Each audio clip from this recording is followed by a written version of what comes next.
Terima kasih Anda menyaksikan Kompas Petang bersama saya Yasir Nene Ahmad dan Cindy Permadi. Informasi pertama kami awali dari KPK Saudara, di mana keluarga mantan Dirut ASDP Ira Puspadewi mendatangi KPK. Sejak Jumat pagi keluarga menunggu Ira di depan rumah tahanan KPK usai mendapat rehabilitasi dari Presiden Prabowo Subianto. Keluarga ex-Dirut ASDP Ira Puspadewi menunggu Ira di depan rumah tahanan KPK Jakarta Selatan. Keluarga menunggu pembebasan Ira sejak pagi. KPK mengaku telah menerima surat keputusan Presiden terkait rehabilitasi yang diberikan kepada Ira dan 2 direksi ASDP lain.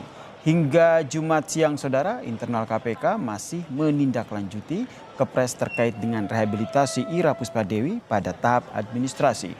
Usai proses itu, pembebasan dapat segera dilakukan.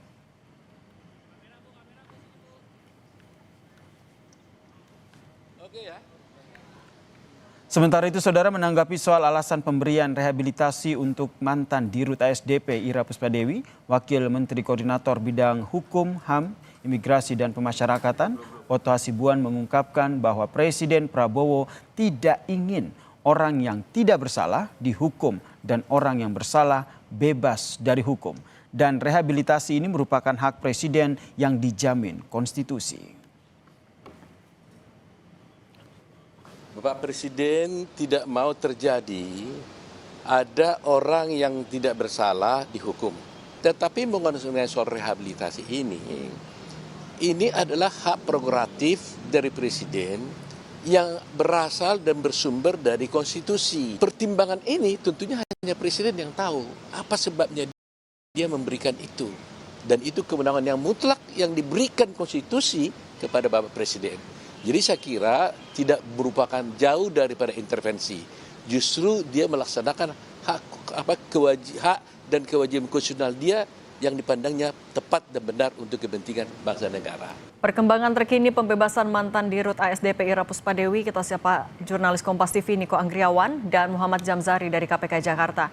Niko, apakah sudah ada kepastian jadi kapan Ira Puspadewi akan dibebaskan dan saat ini tahapannya sedang apa yang masih ditunggu? Ya, kami sudah mengonfirmasi dari juru bicara KPK Budi Prasetyo yang menyatakan bahwa pembebasan atau rehabilitasi dari ex-direktur utama ASDP dan juga 2 terdakwa lainnya ini akan dilakukan pada sore ini.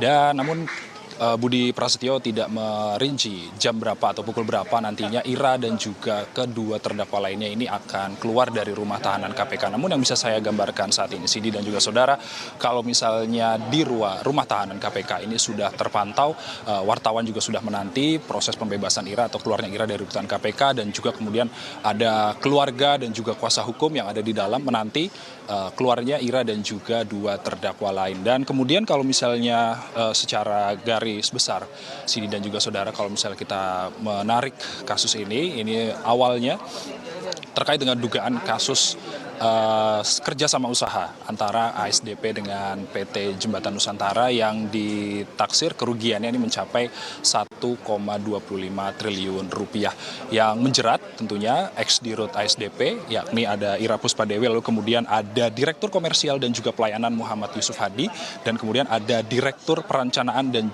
Pengembangan Hari Muhammad Adi Caksono. Dan kemudian beragam proses setelah pada tanggal 20 November 2025, Cindy dan juga saudara, Ira dan juga 3 terdakwa lain ini divonis 4 tahun 6 bulan penjara untuk Ira, lalu kemudian 2 terdakwa lain ini divonis masing-masing 4 tahun penjara. Dan kemudian pada tanggal 25 November 2025, Presiden Prabowo Subianto berdasarkan aspirasi dari golongan beberapa masyarakat yang disampaikan langsung ke DPR, ini menyampaikan atau memberikan rehabilitasi kepada Ira dan juga 2 terdakwa lain untuk nantinya dibebaskan dari rutan KPK. Dan kemudian kita masih menunggu bagaimana prosesi dari pembebasan Ira Puspadewi dan juga 2 terdakwa lain. Sementara ini kita masih menantikan, wartawan juga masih menunggu proses pembebasan Ira dan juga terdakwa lain. Cindy. Terima kasih jurnalis Kompas TV Niko Anggriawan dan Jamzari dari KPK Jakarta.